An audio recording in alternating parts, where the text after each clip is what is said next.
passou para mim e falou. Enfim, né, como professora, pesquisadora e tal, e também como artista, né, embora não seja um pouco tímida para falar sobre o meu trabalho, eu acho que tem trabalhos, tem pesquisas, tem processos que têm tudo a ver com a academia, porque envolvem, naturalmente, ou questões antropológicas, ou sociológicas, ou tecnológicas, ou éticas, enfim. Né? E tem outros casos em que, no caso, pensando essa coisa das políticas da pós, que às vezes as pessoas se forçam um pouco, né? Ou às vezes a pessoa vai submeter um projeto para um edital, a pessoa força um pouco ter uma proposta, um conceito. Eu acho que é bom ou ruim ser uma relação arte-pesquisa. Quer dizer, eu acho que a arte sempre vai envolver algum tipo de pesquisa, né? Mas às vezes não é uma pesquisa que vai ser verbalizada ou conceituada, que vai precisar se referir a teóricos, né? Não acho que seja assim necessário, não acho que isso torne o trabalho bom ou ruim. Tem casos em que o trabalho demanda e outros que não demanda. Né? Então, não acho que isso seja bom ou ruim. Né? Eu estava pensando, outro dia eu tive que escrever tive que debater um artigo de uma amiga que é filósofa da UFMG, que ela escreveu sobre a Alba, que é aquela coelhinha transgênica do Eduardo Kac, aquela coelha verde, né? E aí, assim, bom, ele trabalha com arte transgênica, ele é professor de arte e tecnologia, o trabalho dele envolve questões científicas e questões éticas, né? Então, assim, é natural que o trabalho seja meio interdisciplinar, né?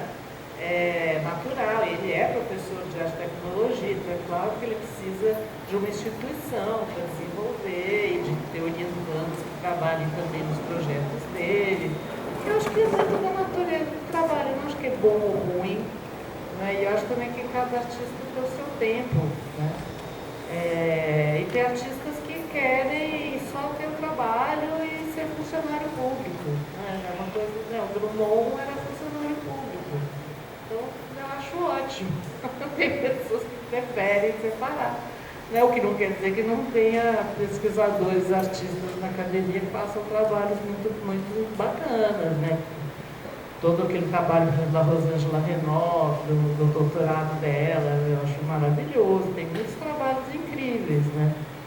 Mas, por um lado, né, já que se tocou aqui na questão das políticas da pós-graduação, eu acho que as políticas da pós-graduação matam um pouco a pesquisa, porque tem os tempos, tem o periódico, tem que ser o periódico tal, não pode ser o periódico tal, assim como a filosofia, né? A filosofia no Brasil era muito melhor, com escritas obras muito mais profundas e interessantes, quando não tinha essa pressão, porque as pessoas escreviam livros, né? É um pouco difícil se abordar um filósofo num artigo, talvez você precisa de um livro, às vezes você precisa de 8 anos para escrever um livro, né? Então, eu acho que mata um pouco, acho que o interesse dos trabalhos cai um pouco, né, de um modo geral. Embora a academia possa também ser um ambiente muito rico e interessante para a gente discutir, para a gente, né, às vezes a pessoa fala, eu quis fazer uma pós porque eu trabalho muito sozinha, muito tempo não discuti o meu trabalho. Então, pode ser um ambiente também muito rico, né? Pode ser muito legal.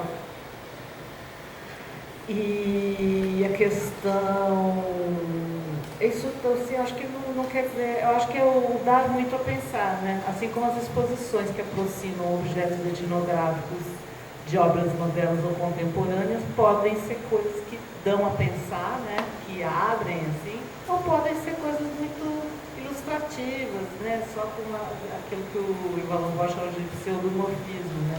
Semelhanças só superficiais e que não produzem nada. Então, né, depende muito como é feito. Não é bom ou ruim em si, né? Mas de todo modo tudo demanda, no caso pesquisa, né? Você está fazendo exposição misturando, né, coisas de origens distintas, né? Uma exposição retrospectiva de um artista já exige muita pesquisa, né? Imagina uma exposição que você reúne, né, objetos de procedência muito de como é feito, né? E quanto a essa questão dessa demanda aí que o Gustavo falou do anacronismo, eu acho muito chato. Eu, por exemplo, pesquiso arte moderna de 55 anos, eu pesquiso arte moderna, eu tenho 20, e eu não quero estudar arte contemporânea, eu estou feliz, né? Então, assim, eu acho muito chato ter esse tipo de exigência, né? E ter acontecido, a Rebeca é minha aluna, por exemplo, aí eu dei um texto do Ralph Foster para fazer o seminário, mas ele é professor em Princeton, é uma faculdade da Ivy League. Assim, eu acho que daí, né? Quer dizer, é uma questão, e assim, não que isso depois a gente vai ver que tem a ver. Mas ela não fez nenhuma relação entre o fato dele ser professor de Princeton e o que ela falou depois. Né? E assim, sei lá, eu acho meio complicado, assim. Mas eu acho que é um momento que estamos vivendo. Não sei.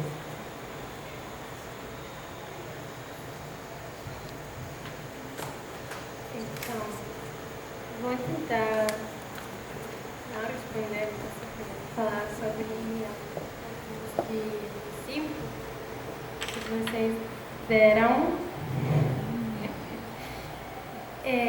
particularmente a senhora Eudilton, sobre o que deflagra a arte e a pesquisa e o que a arte e a pesquisa podem deflagrar.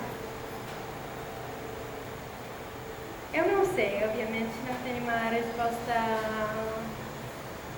segura, certa, mas eu acho que um ponto de partida para as duas é a realidade, é a atenção à realidade. Óbvio que eu falei que é um tipo de atenção diferente, mas eu acho que é um ponto de partida comum, essa atenção e essa tentativa de compreender ou questionar. E provavelmente elas o que podem deflagrar é uma produção, vamos assim, de novas realidades, de novos cotidianos, de novas... Quando falo realidades, pode ser também uma coisa pequena, né? Uma coisa microscópica. Ou simplesmente novas questões.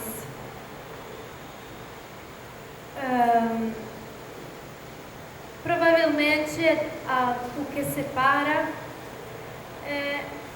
ou pode ser essa abordagem diferente que eu tentei falar e que, então, pode ser que essa abordagem é o que muda, mas que talvez pode ser aproximado, né? E essa é por isso que eu falei de como a arte entra na pesquisa como abordagem. Talvez pode ser assimilado um pouco. E óbvio que é, como o Dilton falou, um grande desafio. Enorme. Porque eu acho que não é só acolher, abraçar, ampliar, adicionar novas coisas, mas sobretudo é deixar para trás, abandonar, mas talvez é uma palavra mais forte, mas é renunciar um pouco aos próprios convencimentos, aos próprios princípios, às próprias formas de hábitos, de requisitos, tarefas, necessidades. Eu acho que isso é muito mais difícil, um grande desafio, como você falou, e você já faz esse desafio.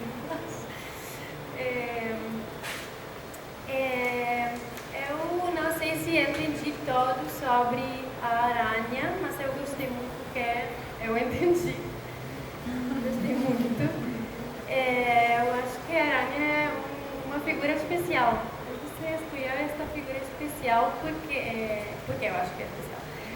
Porque ela traz essa relação de reescrita, de escritura com o próprio corpo, de escrita no espaço do corpo, com o próprio corpo, num espaço outro. E como arte faz. E como então, como a pesquisa como arte pode olhar a essa construção de uma tela em formas diferentes, mas talvez também em formas que se podem aproximar.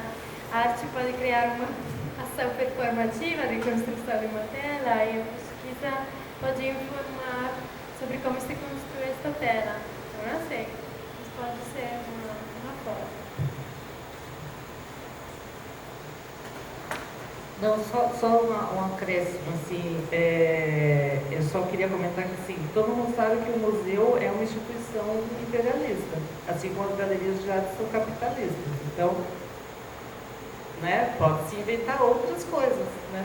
Por que tem que estar na galeria ou tem que estar no museu, ou pode ter projetos que, de algum modo, provoquem esses espaços, mas é um dado, né? Dá na origem. A universidade também, exatamente. Tem uma série de questões aqui que eu queria aproveitar até a oportunidade para esclarecer uma coisa que eu acho importante. Quando eu disse logo no começo, né? Primeiro dizer que a minha fala foi, eu sei, foi muito atropelada, mas é porque eu acho que eu queria, no fundo, apenas levantar algumas questões para provocar um pouco uma inquietude sobre uma condição que para todos nós pareceu muito pacífica, né? A condição de misturar, ou de juntar, ou de articular, ou de trabalhar junto e produzir junto entre artista e pesquisador. E que tem a ver com a pergunta desculpa, eu não sei se é o nome, Rebeca, que perguntou sobre como fica então o artista pesquisador, já falando sobre uma categoria, que haveria uma categoria chamada artista pesquisador, né?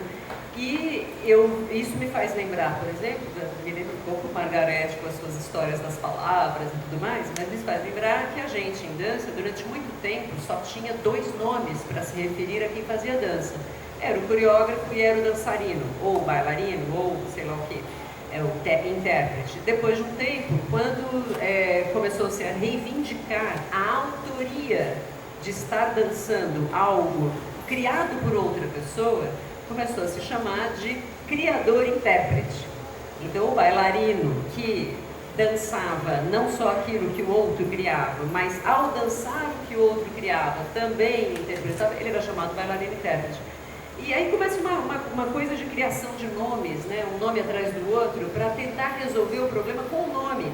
E o nome, ele só expressa, e a necessidade de criar novos nomes, só expressa a dificuldade de reconhecimento e de identificação daquilo que está dizendo, né? No fundo, a gente dizer que tem uma coisa que é pesquisador, outra coisa que é artista, mas eu vou juntar tudo num nome só, é porque eu estou dizendo que uma mesma pessoa está juntando em si mesmo duas atividades ou 2 competências que estariam diferentes em outro lugar, né? Eu acho que no fundo a gente está falando, né, a gente falou em codificação, e eu me referindo a isso como um ideal, porque talvez seja um ideal indesejável. Indesejável em que sentido? Justamente porque todo mundo reconheceu aqui que para que isso ocorra realmente, Glória usou o termo renúncia, algum nível de afastamento da sua própria convicção precisa existir para que você se junte com outra convicção. Algum nível de afastamento tem que acontecer. Então, às vezes, você tem que renunciar a determinados princípios, a determinados valores, a determinados procedimentos, para poder se aproximar ou acolher um outro que é diferente do seu, em nome de uma coisa que vai ser construída conjuntamente, que não é nem a sua nem a dele, né? Colocadas anteriormente. Então, se tem um nível de renúncia a ser feito, em algumas circunstâncias, em alguns contextos, esse nível de renúncia é tão violento que não vale a pena.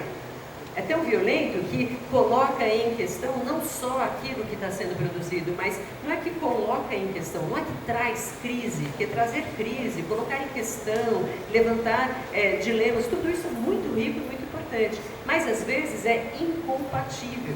E isso que vocês falaram aqui até, os professores, né, que falam sobre os projetos dos alunos, tem uma forçação de barra, né, Você enfiar de algum jeito alguma coisa que não tem aquele perfil, mas enfia ali porque você precisa que aquilo seja aprovado. Quando eu falo de procedimentos, Sinira, de procedimentos diferentes, é porque tudo o que pressupõe um trabalho de pesquisa é aquilo que está envolvido, primeiro, há todo um estabelecimento de coisas previamente definidas, como propósito, como objetivo, como a dita hipótese, os problemas, as questões que você busca vir resolver com uma pesquisa. A arte não tem esse compromisso, né? A arte tem um outro tipo de motivação e de impulso para te levar, muitas vezes, a criar, durante o próprio procedimento, criar ali as suas metodologias, que vão mudar no próximo procedimento. Quando chegar no próximo, você vai fazer de outra maneira. Então, você acompanha, por exemplo, o trabalho de coreógrafos durante algum tempo, que eu tenho mais familiar, sei lá, Lia Rodrigues, o Alejandro do Cena 11, o próprio Grupo Corpo, que eu acompanho. Você acompanha durante o tempo, você vê que, por mais que sejam procedimentos parecidos, em cada obra, né, chamada obra, em cada processo diferente, aquela própria proposta que ele se coloca, né, que parte da música, por exemplo, Alejandro não, parte de outro tipo de provocação para ele mesmo. Mas cada um que coloca para si a sua provocação, na hora que vai tentar resolver aquilo, a forma de solução, a busca de alternativas, ela vai ser relativa àquele próprio contexto. Ela não vem... Claro que você vai se valer de um repertório, se valer de possibilidades, de metodologias, de técnicas pré-existentes, mas elas são construídas, elaboradas e formuladas ali durante aquele processo. Então, eu acho muito difícil que a gente dizer a um pesquisador, assimile o procedimento artístico, e dizer a um artista, assimile o procedimento de pesquisador, eu acho muito difícil. Eu acho que vai incorrer em muita renúncia. E, provavelmente, o resultado de tanta renúncia será a perda da sua própria caracterização. Então, esse é um perigo, dos riscos a ocorrer. Sobre o professor que falou, desculpa, esqueci o nome dele, Gustavo, Ricardo, que falou sobre mestrado profissional como uma provável alternativa a esse dilema que a gente está vivendo, né? Na minha escola, por exemplo, e eu vejo na escola de música a mesma coisa, não é uma solução, porque os professores que são professores do mestrado acadêmico são os mesmos do mestrado profissional. A formação é a mesma. Os alunos entram, eles sim têm uma exigência diferente, não é menor nem é pior. Contudo, todos os que entram no mestrado profissional para apresentar no final, não uma dissertação, mas uma obra ou uma proposta metodológica, todos eles reivindicam para si o título de pesquisadores.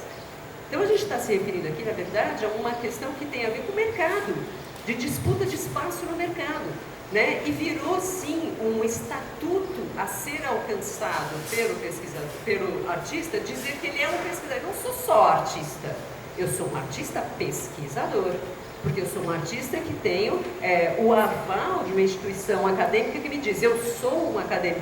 Tem muito artista que entra na universidade buscando isso.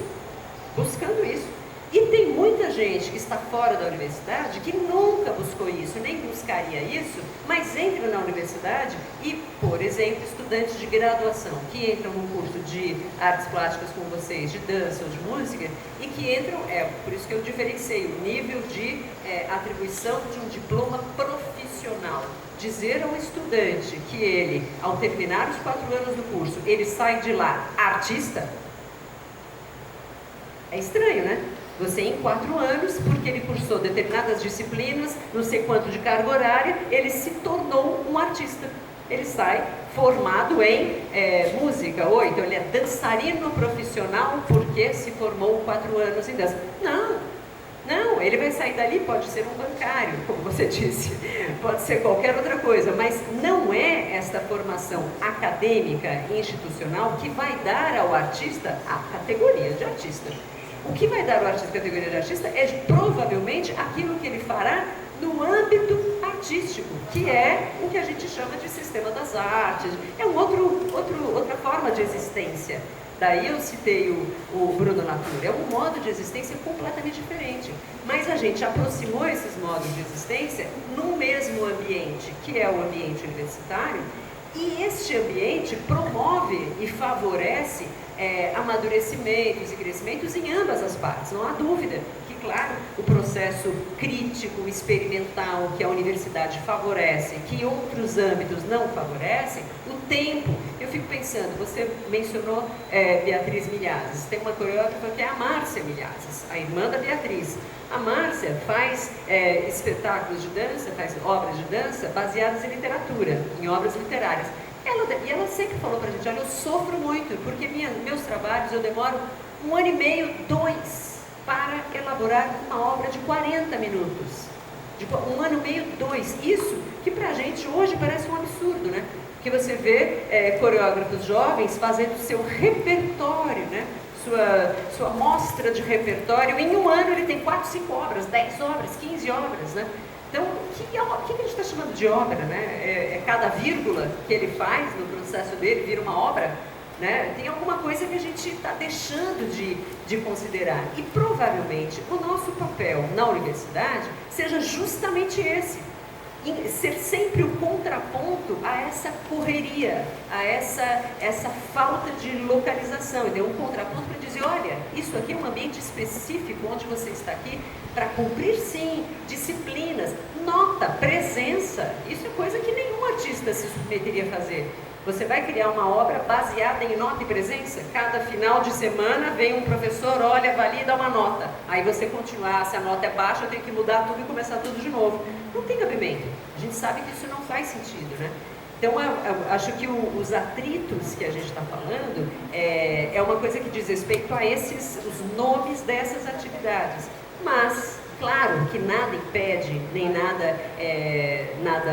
não há nada que nos diga que não é verdade que um artista faz pesquisa. Ele pode fazer pesquisa e ele provavelmente, para fazer aquilo que ele faz, algum nível, você mesmo usou algum nível de pesquisa terá sido feito para aquilo ser produzido e realizado. Mas isso porque nós passamos a chamar qualquer tipo de processo sistemático de busca, procura, seleção e crítica, nós passamos a chamar isso de pesquisa. Podia ter um outro nome, é processo de composição. Ele está compondo, e no processo de composição você seleciona, você averigua, você avalia, você propõe outras coisas, você tira uma coisa e coloca a outra, é um processo de composição. A diferença também é que nesse processo de composição, por isso que eu falei essa coisa autorreferenciada, cada obra tem uma autorreferência a si própria, que é um compromisso com ela de garantir isso que alguém usou uma expressão parecida, que tem a ver com o que se chama coerência interna daquele conjunto. Quando você acha que aquela coerência foi alcançada, você diz, pronto, acabei. E aí você coloca ali na rua. Agora, uma pesquisa não. Não é quando você acha que alcançou a coerência interna da coisa. A pesquisa, ela responde a coisas que você mesmo colocou como questão a ser respondida. Então, tem um comprometimento prévio. Dita hipótese, né? Eu me lembro, a grande piada para mim é a situação do Sena 11, lá em Florianópolis, fazendo editais para financiamento do projeto artístico. Até isso, né? Chamar de projeto. Projeto é um termo, é a terminologia que vem lá de outro campo, né? Ele entra no edital que era pesquisa em dança.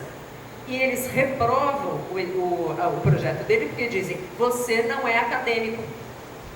Pesquisa em dança, quem faz é acadêmico. Aí ele foi negado dele. Quando ele entrou no projeto, num edital em São Paulo, falaram o contrário.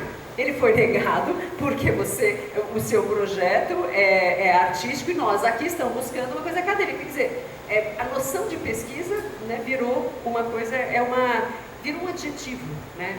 Deixou de ser um substantivo, pesquisa, e virou um adjetivo. Eu faço pesquisa, então ser pesquisador me adjetiva, né? Me dá uma categoria um pouco superior. E a mesma coisa você dizer que é artista, né? Dizer que é artista, se autodenominar artista, eu conheço muita gente que tem dificuldade, porque não se diz eu sou artista, você se nomeia como artista, aí o que vai dizer que a pessoa é artista? É aquele que vive da sua arte, Então, ele não só é profissional, mas ele sobrevive daquilo que ele produz, né? O seu produto que garante sua alimentação. Aí você vem com o Drummond, exemplos como o Drummond, quer dizer, ganham a vida de outra forma. Então a gente, na verdade, precisaria ter, entre todos nós, eu acho, todo mundo que está na universidade, está envolvido, engajado, de alguma forma, com o dilema dessa relação, é a gente se dedicar a especificar com mais clareza, não a confundir e misturar, mas especificar com mais clareza esses campos e essas esferas diferentes que cada um produz e que cada um sugere como modo de se relacionar no mundo, para não ser criminoso até, né? De afogar aquela outra forma porque ela precisa se adequar e se ajustar a um determinado formato, uma determinada régua colocada anteriormente. Eu acho que, na verdade, a provocação era mais nesse sentido mesmo. Acho que é um dilema grande, porque vivemos uma universidade cuja avaliação dos programas de pós-graduação em artes está fundamentalmente ancorada, né, e propulsionada por obras artísticas. Então, aquele programa de pós-graduação que mais produzir obras terá sido melhor avaliado. Mas e as pesquisas? Esse é um programa de pós-graduação, eu fiz uma obra, uma exposição maravilhosa, mas a minha dissertaçãozinha que acompanhou, ou a minha tese que acompanhou aquele trabalho, pode ser pífia. Né? E a gente nunca vai conseguir dizer que... A gente dizia isso em dança. Em dança, nós só vamos conseguir que um trabalho de dança seja considerado uma pesquisa o dia em que as pessoas que estiverem avaliando conseguirem avaliar só o trabalho artístico. Vamos olhar para aquilo. Então, vamos olhar para aquilo e tentar identificar ali o que é que tem ali de pesquisa e que tipo de posição, de formulação, de proposição está ali naquela composição. O dia que fizerem isso, a gente pode chamar um trabalho artístico de pesquisa acadêmica. Por enquanto, não. Por enquanto, pesquisa acadêmica se caracteriza e se define por outros parâmetros completamente diferentes daqueles que a gente... que é por isso que eu comentei aqui, quer dizer, no fundo acaba sempre sendo o objeto artístico, é uma ilustração da minha tese, é uma demonstração de algum aspecto da minha tese, é uma experimentação que eu fiz e a partir dela eu fiz a tese, é aquilo que mobiliza, mas ela não é a tese. Ela não é a tese nem a dissertação, né? Ela é uma maneira de chegar até ali. Mas eu não tenho dúvida de que uma coisa deve ser provocada pela outra e essas coisas estão no mercado aproximadas, sim, vide todos os editais que chamam pesquisa a qualquer projeto artístico e a necessidade e a briga que a gente vê entre nossos colegas, né? Na minha escola diziam assim, os professores que vestem a malha. A malha era chamada aquela roupinha de balé antigo, né? Chamava malha. Aquele maiozinho que usava para fazer balé, aquilo ali é a malha. Então, professores que vestem a malha, estes são verdadeiros artistas. Os professores que não vestem a malha, eles são apenas teóricos, professores, eles não são. Depois inverteu porque o valor da pesquisa ficou tão grande no mercado que todos aqueles que vestiam malha correram para pegar um livrinho e defender uma tese. Né, para dizer, eu não visto só a malha, eu também sou pesquisador. Então, há sim algo ainda mal resolvido, mal conciliado, que é importante a gente tratar. E, só, desculpa, a última coisa, considerando que tudo isso foi trazido em torno desse contexto que a gente fez aqui, com essa exposição, com o pessoal do Suspended Space, que são professores universitários também, o que a gente teria, nós que vivemos isso, né, que experimentamos que vivemos essa experiência, que lidamos com isso aqui, a gente sabe cada pequeno detalhe de dificuldade que tivemos. A dificuldade de encontrar a madeira certa. A universidade compra coisas por licitação. Ela não escolhe. Ela não escolhe fornecedor. Não pode escolher. É proibido por lei. É um órgão público. Não pode escolher quem é o seu fornecedor. Então a gente tem algumas limitações que nos obrigam a fazer um monte de outros redemoinhos, né, para conseguir garantir aquilo que a gente sabe que é importante, que é o zelo pelo cuidado, pelo tamanho, da coisa de não ter nenhum risco na madeirinha, de não ter nenhum... Isso a gente tenta fazer o possível, mas é uma loucura, né? vivemos dificuldades, até essa, né, do ventilador que veio de outro lugar, porque aqui não tem. Então essas coisas pequenas, coisas que a gente, de todo o procedimento, e mesmo o procedimento da escolha de fazer esse processo todo de montagem ser feito a partir de um workshop com estudantes. Como se os estudantes então passam a ser envolvidos no processo da montagem como uma parte de um final do processo compositivo, que é a composição da montagem, né? E a dificuldade que todos viveram, também por não falar a língua, de serem, dessa contribuição, dessa colaboração, ter sido efetivada em todos os graus do que a gente chamou de workshop. Então, tudo isso são coisas a serem discutidas e debatidas. Eu acho importante para a gente amadurecer nossas próprias expectativas, né? E tirar, talvez, o peso da exigência que a gente coloca sobre uma coisa e outra, que pode uma interferir mal na outra de qualquer maneira.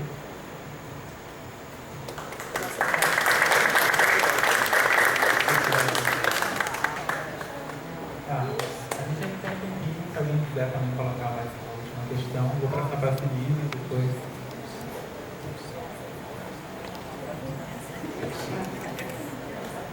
Bom, é muito bom essa conversa, é a primeira vez que eu tenho uma conversa desse tipo também, então é uma novidade e levanta mesmo muitas questões. Chama a atenção aqui, Fabiana, você fala muito dessa aproximação, né, e das limitações, né, dessa aproximação. Uma das limitações que me chama a atenção na sua fala é a questão temporal mesmo. O tempo da arte é outro tempo. E aí, só queria, essa questão do tempo e da atenção, ela aparece muito aqui, né?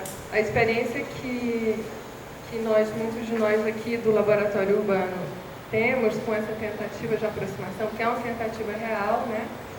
Que Paula faz o esforço mesmo, né, de trazer essa questão, né, do sensível. Assim. Nós não produzimos arte lá, mas a arte está de algum modo tão embrincada em todas as pesquisas lá, né, que acho que realmente essa discussão é muito pertinente, né. E aí eu acho que o modo como as pesquisas, né, do grupo, do Laboratório Urbano, se aproximam dessa questão sensível é mesmo a partir da atenção que você traz, né? E a atenção tem a ver com o tempo de novo, né? Só queria fazer essa narração, que essa questão temporal, e assim, estamos aqui também falando muito do tempo, né? Então, fica só aí isso para a gente fazer reverberar nos corpos. São temporalidades urbanas e temporalidades disciplinares. Tá bom? Boa tarde. É um luxo estar aqui em plena segunda-feira, falar sobre arte e pesquisa, mas parece que a gente está junto também de um ambiente muito específico. E parece que a gente sabe, quando a gente fala pesquisa científica, pesquisa acadêmica, até arte, que a gente sabe que a gente está falando, porque isso também vai ser perpetuando. Eu acho que quando a Rosa fala assim, do museu como imperial, da galeria como capitalista, assim, o que é a universidade, o que é a academia, o que a gente está falando quando a gente fala em pesquisa, quando a gente fala em conhecimento e produção de conhecimento. Eu acho que a gente está num lugar muito privilegiado até para pensar isso e, vou chamar assim, perpetuar o nosso clube da tarde de segunda-feira para colocar algumas questões, mas eu acho que eu estou assim envolvido em alguns processos de notório saber e pensar assim, né, quais que são outros momentos até para se pensar conhecimento.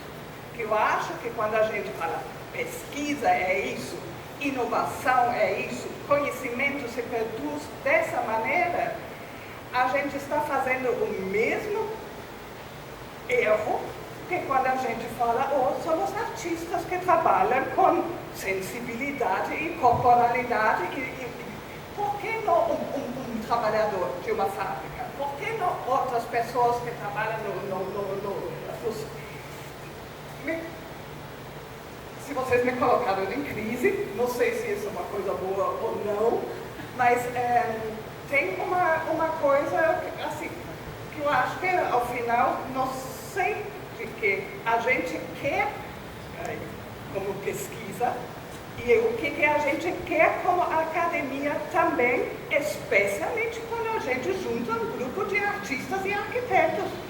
Aí parece, crise falando, que às vezes a gente repete uns maneirismos acadêmicos que se faz parte da nossa própria Constituição, a gente tem que acreditar em algumas coisas, né?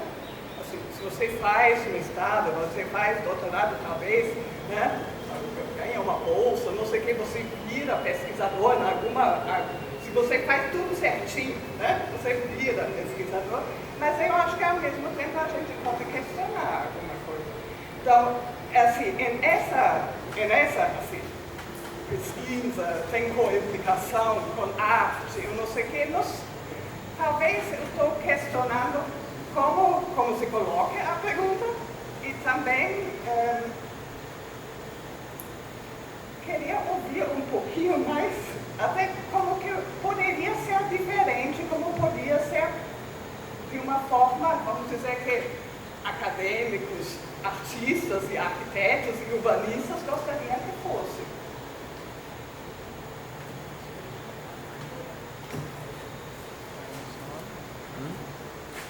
Não, eu não sei, não tem uma reflexão assim profunda, mas eu acho que essa coisa na arte acabou acontecendo muito por uma pressão mesmo profissional e no caso das artes porque os parâmetros são das ciências duras, né?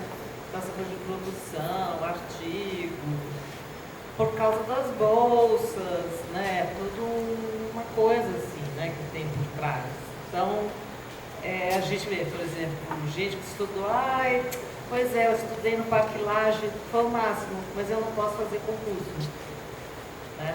Ou a Escola Guinhar virou centro universitário, porque... Né? Então, eu acho que é uma coisa de uma situação econômica, uma coisa assim, muito difícil. Poucos artistas conseguem ser independentes, né? Ou pesquisadores. Tem pesquisadores que conseguem, né? Só faz crítica, texto para catálogo, pesquisadores de teoria histórica. Aí depende também aonde você está, né? Eu acho que tem uma coisa de uma questão um pouco econômica também. Eu não tenho dúvida também. Eu só queria acrescentar uma coisa importante que acho que ele comentou Inês comentou agora também, sobre essa coisa, a posição da universidade, né? Eu acho isso importante, que eu me lembrei, isso que você acabou de falar, conferir títulos de notório saber. A universidade tem esse poder, né? Porque é ela que confere títulos, então ela pode conferir títulos de notório saber para alguém que não tem diploma universitário, não tem doutorado, nada disso, mas ela faz mais. Ela confere título de notório saber e ela confere título de doutor honoris causa, como conferiu para o Lula. Então, gente como Maria Bethânia recebeu o título de doutor honoris causa, e assim como Mãe Estela de Oxóssi.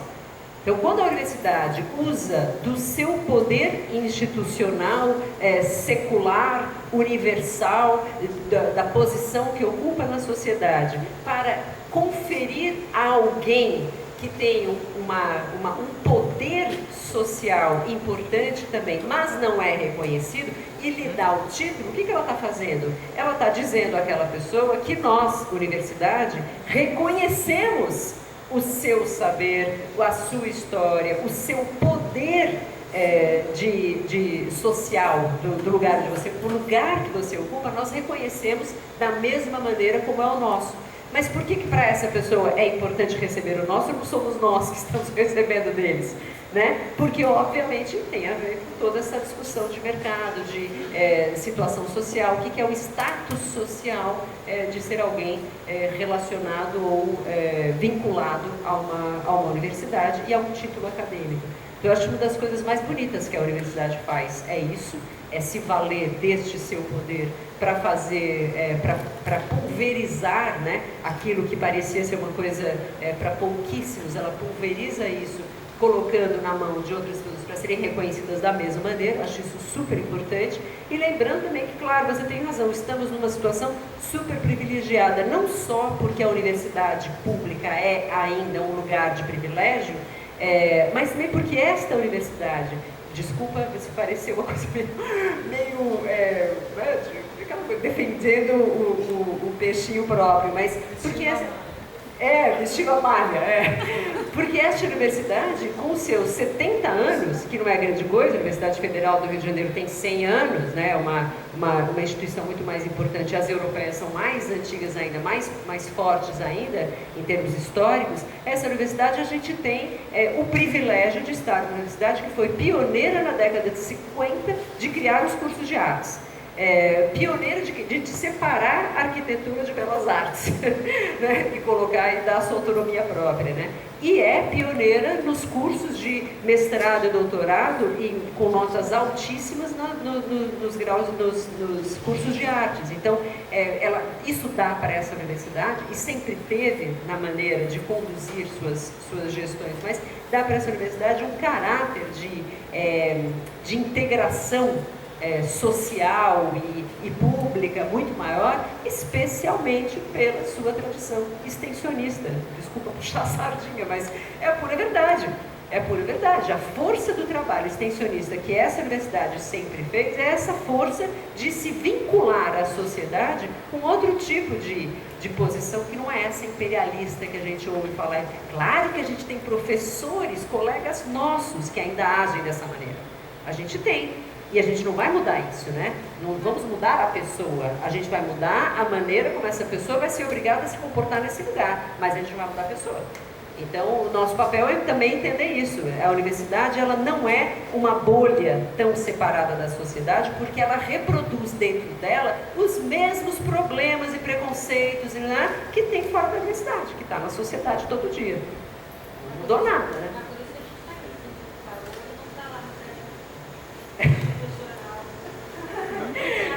Prédio funcional da arquitetura, é isso mesmo. Não, essa ideia mesmo dali, né? A ideia toda de ter trazido isso para cá, de colocar isso aqui, tem a ver com essa ideia de trabalho, de oficina, esse lugar do mãe e tudo mais.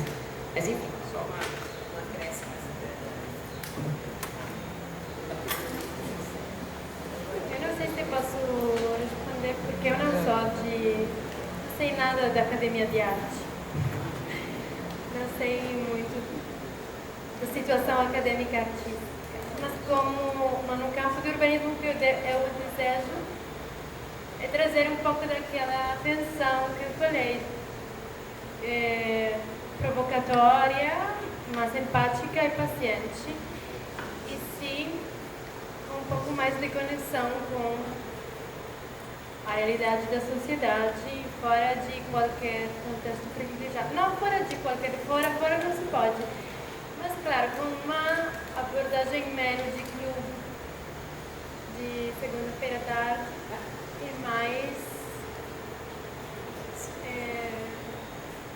e mais fora a contato com a sociedade. É um desejo. Eu vou responder também como um arquiteto urbanista na provocação. Eu acho que é isso que a gente vem tentando trazer para as pesquisas, né?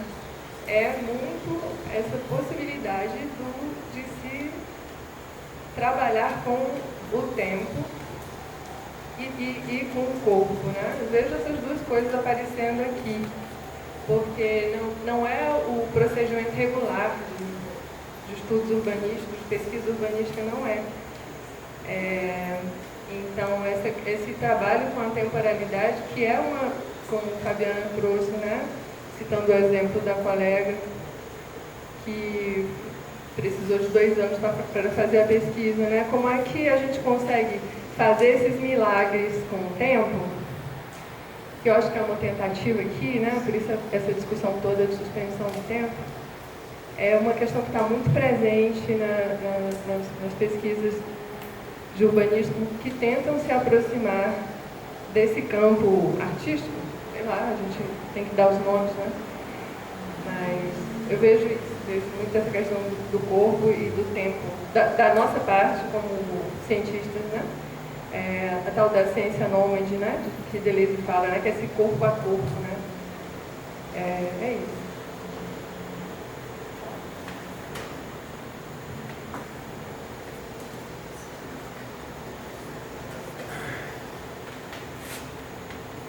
Não, é uma discussão que eu gosto bastante, acho muito provocadora a forma como você coloca, Fabiano.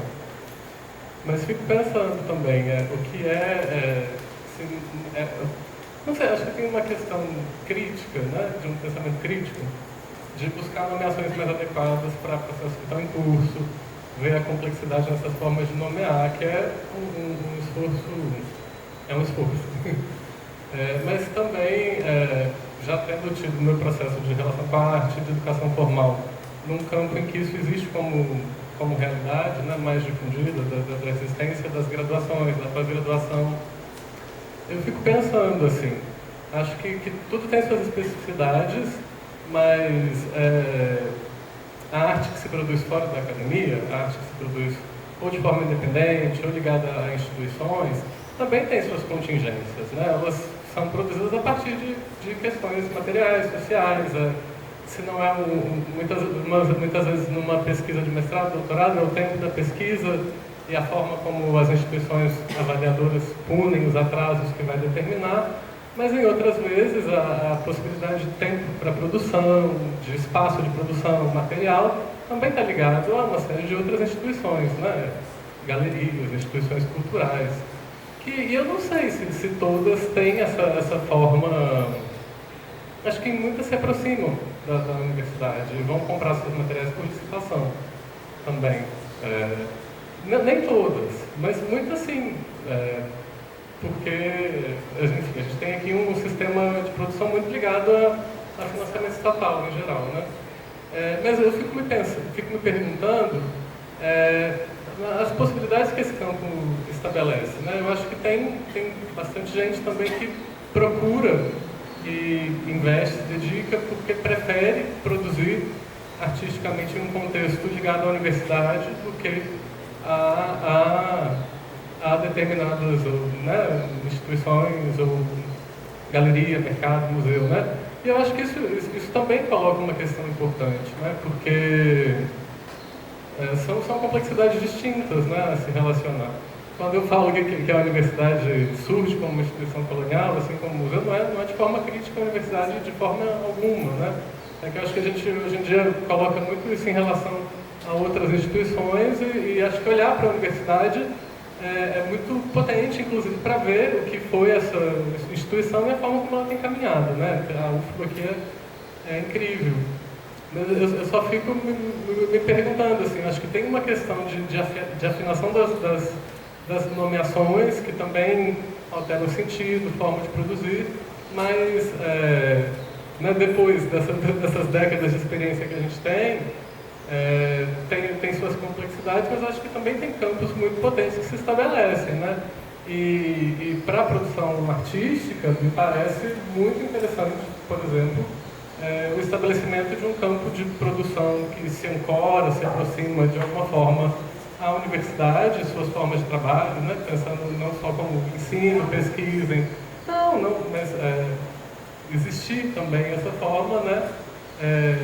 Como também existir o mercado de arte, né? Com as suas formas de funcionamento, as suas restrições, as suas modulações.